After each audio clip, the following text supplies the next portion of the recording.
Agent Source Police, how can I help? My daughter's gone missing. No one has seen her, no. No. We phoned around the family. All her friends have contacted us and asking where she is, and none of them know. What's her name? Rebecca Watts. Friday, February 20th, 2015, just after 4 o'clock in the afternoon, Phone rings inside an emergency call center in England. On the other end of the line is a father who is barely holding himself. Together his voice shakes as words come out. Uneven fear seeps through every breath. He tells the operator that his 16-year-old daughter is missing. She didn't come home. She didn't leave a note. She didn't tell anyone where she was going. She simply vanished for parents. There is no fear more primal than this not knowing where. Your child is not knowing if they are safe, not knowing if they are alive as the call ends.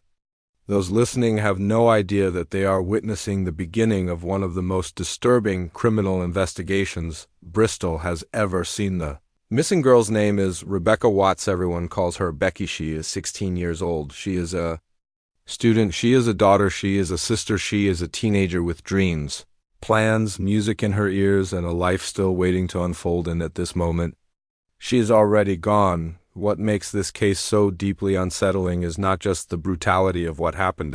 It's where the answers were hiding all along, not in dark alleyways, not with strangers, not miles away, but inside her own home, behind faces she trusted, behind people who shared family dinners, behind smiles that concealed something unspeakably dark. This is the story of Becky Watts and the nightmare that unfolded behind closed doors. Rebecca Watts was born on June 3, 1998.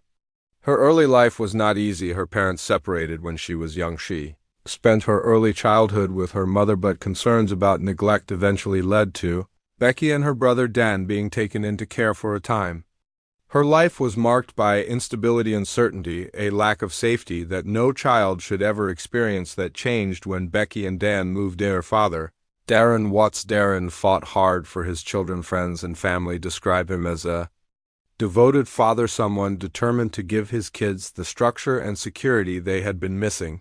Becky settled into her new life. She went to school. She made friends. She listened to music constantly. She loved taking selfies. She laughed loudly. She argued sometimes, like all teenagers do. She was vibrant, emotional, creative, a whirlwind of energy. Those closest to her later described her as a mixture of chaos and warmth, a tornado and a sunbeam all at once. When Darren began a relationship with a woman named Angie, the family dynamic shifted again. Angie had a son from a previous relationship. His name was Nathan Matthews. Nathan was older than Becky, quiet, awkward, and often distant. In 2013, Darren and Angie married. The wedding was supposed to represent a fresh start, a blending of families, a hopeful new chapter. Nathan served as best man. Becky was a bridesmaid. Nathan's girlfriend, Shauna Hoare, stood beside them from the outside. It looked like a normal, blended family, nothing unusual, nothing alarming, but beneath the surface,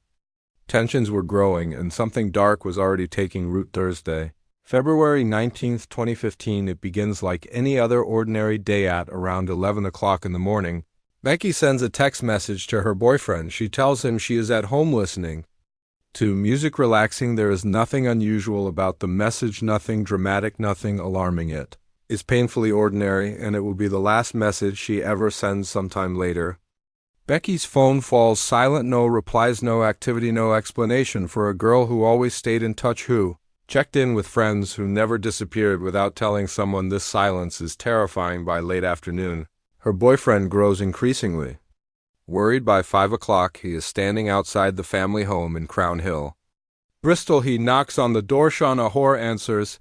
She acts concerned. She claims she doesn't know where Becky is. She says she checks Becky's bedroom. The room is empty. No Becky, no sign of struggle, no explanation. As evening approaches, concern turns into panic. Becky's father knows something is wrong. This isn't teenage rebellion. This isn't a runaway. This isn't normal. And so, just after 4 o'clock the following day, he makes the call that every parent fears making. He reports his daughter missing. What no one realizes yet is that Becky never left that house alive, and the truth will soon shatter an entire city. Once Becky Watts is officially listed as missing, the investigation escalates rapidly. Detective Chief Inspector Richard Kahn takes control of the case almost immediately. Something feels wrong. Becky's digital footprint has gone silent for a 16-year-old girl in 2015. That silence is deafening. Her social media accounts show no activity, no messages, no likes, no posts. Friends who are used to chatting with Becky daily hear nothing. Texts go unanswered, calls ring out endlessly. Police know from experience that when a young person vanishes and leaves behind their phone, their laptop, and their online identity, the situation is rarely good. Within hours, the case explodes into national attention. News bulletins interrupt regular programming. Becky's photograph appears on television screens across the country. 16-year-old Rebecca Watts was last seen at her family home in Bristol. Police say this is the last confirmed location where she can be placed. Search teams begin sweeping the city, parks, woodlands, footpaths, industrial areas. Volunteers arrive in their hundreds. Strangers who have never met Becky give up their weekends. Parents walk with photographs pinned to their jackets. Teenagers share posts endlessly, clinging to hope. The hashtag Find Becky spreads rapidly across social media. Posters appear on lamp post shop windows. Bus stops for a brief moment. Bristol feels united by one goal: bring Becky home. But as the days pass, optimism begins to fade. Every hour without a sighting makes the truth harder to ignore. Missing teenagers who leave voluntarily usually make contact. They take clothes, they use money, they tell someone. Becky did none of those things, and the longer she is gone, the more investigators begin to fear the worst. Police turn their attention inward. They begin interviewing everyone who had contact with Becky in the hours before her disappearance, and quickly, their focus narrows. The last confirmed people to see Becky alive are her stepbrother, Nathan Matthews, and his girlfriend, Shauna Hoare. The couple tells police they visited the Crown Hill house on the morning Becky disappeared. According to them, Becky was in her bedroom. Music was playing. Everything seemed normal. Shauna explains that she went outside into the garden with her young daughter. She says she fed the rabbit, had a cigarette, spent around 15 to 20 minutes outside. When she returned, she says she heard the front door slam. She assumed Becky had left the house in a bad mood. Nathan supports her version of events. Every detail matches, every timeline aligns, every moment appears accounted for on paper. It sounds convincing, but experienced detectives know something important. Real memories are messy. Witnesses remember events differently. They contradict each other. They hesitate. They forget. Nathan and Shauna do none of that. Their stories are almost identical, rehearsed too clean, too perfect. During the interviews, something else feels off. Shauna appears strangely upbeat. She giggles. She smiles. She talks casually. This is not how most people behave when a family member has vanished. Nathan, meanwhile, seems detached, emotionally flat, unconcerned. There is no visible urgency, no fear, no desperation. Police can't prove anything yet, but their instincts are screaming still. Instincts aren't evidence. Nathan and Shauna leave the station. They return to their cluttered home, and Becky's family returns to another sleepless night of waiting. 9 days after Becky disappears, the investigation reaches a turning point. The Major Crime Unit joins the case. Fresh eyes, fresh expertise, and advanced forensic tools teams return to the Crown Hill house. This time, nothing is overlooked. Every surface, every doorway, every corner. Then, inside Becky's bedroom, they find something tiny, barely visible but devastating. Small spots of biological material on the doorframe. It sent for testing immediately. What comes back sends shockwaves through the investigation. Fingerprints are found within the substance. One name appears: Nathan Matthews. Police now face a critical decision. They don't yet know whose biological material it is, but if it belongs to Becky, they finally have grounds to act. The waiting is unbearable when the DNA results arrive. There is no room for doubt. The material belongs to Becky Watts. Within hours, police move. Officers arrive at a Bristol address where Nathan Matthews and Shauna Hoare are staying. Body cameras record the moment. Calm voices, clear instructions. Both are arrested on suspicion of kidnapping. As they are taken into custody, investigators know this case has crossed a line. This is no longer a missing person inquiry. This is something far darker. Forensic teams descend on Nathan and Shauna's home. The house is chaotic, cluttered, messy, but inside the bathroom, something stands out. The bathtub is immaculate, spotlessly clean, shining. It doesn't belong in a house like this. And police know instantly this bathtub tells a story. The Arrest of Nathan Matthews and Shauna Hoare marks a decisive shift in the investigation, but police still do not yet know the full truth. They only know that Becky Watts did not simply disappear and that the people closest to her are now at the center of the case. Forensic officers continue their methodical search of the couple's home.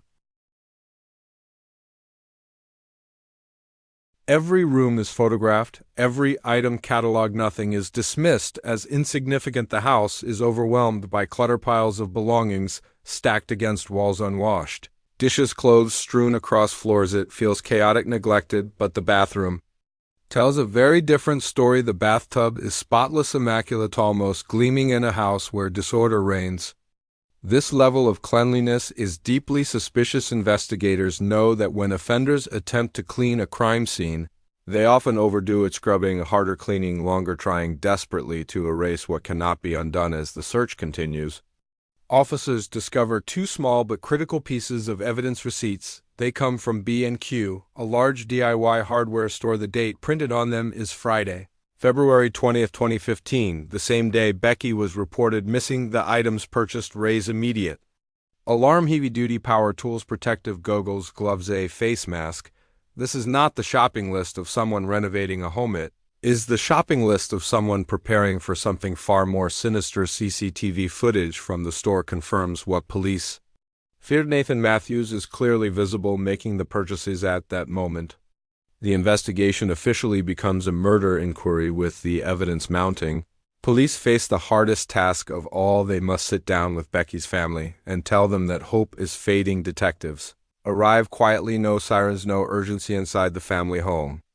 Becky's father, Darren, waits. Every missing child case carries a fragile thread of hope, a belief that maybe somehow your child will walk back through the door. That belief is about to be destroyed. Police explain what they have found. They speak carefully, deliberately. Darren later describes the moment as feeling like the world collapsing inward. Rebecca Watts is now believed to be dead, and the prime suspect is his stepson, boy who stood beside him at his wedding, the boy he welcomed into his home. The betrayal is almost impossible to comprehend. News of the murder inquiry spreads rapidly. Shock ripples through Bristol. Flowers begin to appear outside the family home. Cards, candles, handwritten messages from strangers. St. Ambrose Church opens its doors. A book of remembrance is placed near the altar. Candles burn late into the night. Becky was killed on her brother Dan's 20th birthday. A date forever transformed from celebration into mourning. Back at the police station, Nathan Matthews and Shauna Hoare are placed in separate interview rooms. Detectives use a deliberate strategy. They do not reveal what evidence they have. They allow uncertainty to do the work. Nathan initially sticks to his story, repeating the same timeline, the same explanations, but cracks begin to form. His body language changes. He fidgets, avoids eye contact, pauses before answering. Experienced officers recognize these signs. Shauna, meanwhile, maintains her innocence. She insists she knew nothing, that she was as shocked as everyone else, but forensic evidence continues to dismantle that narrative. Receipts are recovered, showing multiple shopping trips, bin bags, gloves, rubble sacks, cling film, bleach. The purchases span several stores. The Willis Cosbin's discount shop. This is not panic buying, this is preparation. Then, late in the evening, everything changes. At 10:26 p.m., Nathan Matthews provides a prepared statement through his solicitor in a chilling display. He refuses to listen to his own words, placing his fingers in his ears, avoiding the reality of what he has done. But the statement tells the story regardless. Nathan admits responsibility for Becky's death. He claims his original plan was to scare her, to make her more appreciative. According to his account, he brought a large Bagastan device, handcuffs, tape, and a mask while Shauna was in the garden. He went upstairs, knocked on Becky's bedroom door. When she answered, he attempted to restrain her during the struggle. His mask slipped. Becky saw his face in that moment.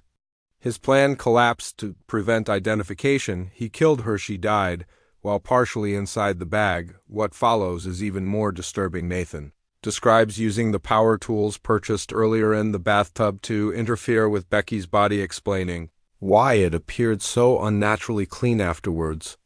He continued his day as though nothing had happened. Late into the night, following Nathan Matthews' confession, police receive critical information. An address is identified: a house on Barton Court in the Barton Hill area of Bristol. Officers arrive Quietly, what they find there will stay with them for the rest of their lives in the garden shed. Investigators discover suitcases and bags sealed wrapped carefully. Prepared inside are the remains of Rebecca Watts. Her body has been placed in protective layers wrapped in cling film absorbent materials used to soak up fluids. Coarse agents scattered in an attempt to suppress odor. It is clear this was not done in panic. It was done deliberately. Pathologists later confirm what police already feared. Becky fought for her life. She suffered more than 40 separate injuries, bruising, defensive wounds, evidence of a violent struggle. She died from suffocation. A hand placed firmly over her nose and mouth, cutting off her final breaths. After her death, she sustained multiple sharp force injuries. The brutality is staggering. Formal identification requires DNA testing. 5 additional people are arrested, 3 men, 2 women. They are charged with assisting an offender. The occupants of the house claim they did not know what was inside the bags Nathan stored in their shed. 2 are later acquitted. The others plead guilty. For the officers involved,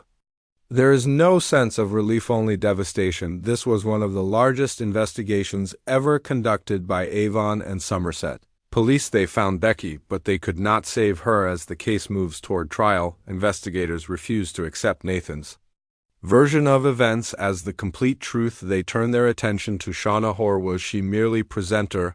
Was she involved? Forensic evidence begins to answer that question. Shauna's DNA is found on one of the masks used during the attack. Her DNA is present on a bag containing evidence. Deleted text messages are recovered from her phone. The content is deeply disturbing. Messages exchanged months before Becky's murder reveal conversations about targeting young girls. One message from Nathan reads, "Bring me back 2 specific targets." Another from Shauna describes seeing a petite girl and joking about knocking her unconscious. Internet searches reveal explicit material involving girls close to Becky's age. This was not about sibling conflict. It was not about teaching a lesson. It was predatory. On June 22nd, Shauna Hoare is charged with murder. She tells police she is pregnant. She claims she was afraid of Nathan, that she was manipulated, but the evidence tells a different story. October 6, 2015, Bristol Crown Court. The trial of Nathan Matthews and Shauna Hoare begins for Becky's family.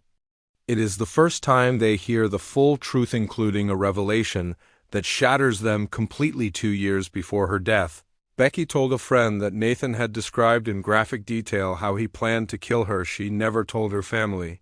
The weight of that knowledge is unbearable. Witnesses testify about Nathan's time in the Territorial Army. Former colleagues describe a volatile temper outbursts. Aggression. Prosecutor William Mosley presents a devastating case. He argues that the crime was premeditated. The bag, the stun device, the restraints, the mask, this was planned. Shauna maintains her innocence throughout the trial, but the prosecution dismantles her claims. They acted together, shopped together, cleaned together, lied together. Her estranged mother testifies that Shauna suddenly resumed contact after 4 years of silence, joking that she must be hiding from police for kidnapping Becky. She had no idea how close she was to the truth. After just 3 hours of deliberation, the jury returns unanimous verdicts. Nathan Matthews is found guilty of kidnapping and murdering Becky Watts. Shauna Hoare is acquitted of murder but found guilty of manslaughter. Court accepts she did not carry out the killing, but her involvement makes her culpable. Nathan is sentenced to life imprisonment with a minimum term of 33 years. The judge states he may never be released. Shauna Hoare receives 17 years in prison as Nathan is led away. He cannot look his family in the eye. Even the judge struggles to maintain composure. Becky's funeral takes place at St. Ambrose Church on April 17th. The service is open to the public. Mourners line the streets. A horse-drawn carriage carries her coffin. A white dove is released into the sky, a symbol of peace. She was denied in her final moments. Her mother, Tanya, releases a statement. My beautiful, kind, funny, loving, loyal, feisty, creative daughter has been murdered. Every day is a living nightmare. She was only 16. How am I meant to cope with that? Darren Watts loses more than 4 stone in weight. He cannot sleep. He cannot eat. Later, he writes a book sharing Becky's story with the world despite the unimaginable complexity. Darren and Angie remain together. Her son killed his daughter, yet they choose not to let hatred destroy what remains of their family. Bristol comes Together Balloon releases marsh moments of silence and apple tree is planted in Becky's memory a serious. Case review later concludes the murder could not have been predicted or prevented but acknowledges warning signs were missed in June 2016. Both Nathan Matthews and Shauna Hoare lose their appeals. Justice stands the murder of Becky Watts forces us to confront a terrifying truth. Danger does not always come from strangers. Sometimes it lives inside our homes. Becky tried to tell someone, but the warning was not understood. Her story is not just about loss, it is about listening, believing, and protecting. Becky deserved a future. Instead, she became a warning. Her memory lives on in her family, in her city, and in the lessons we must never ignore.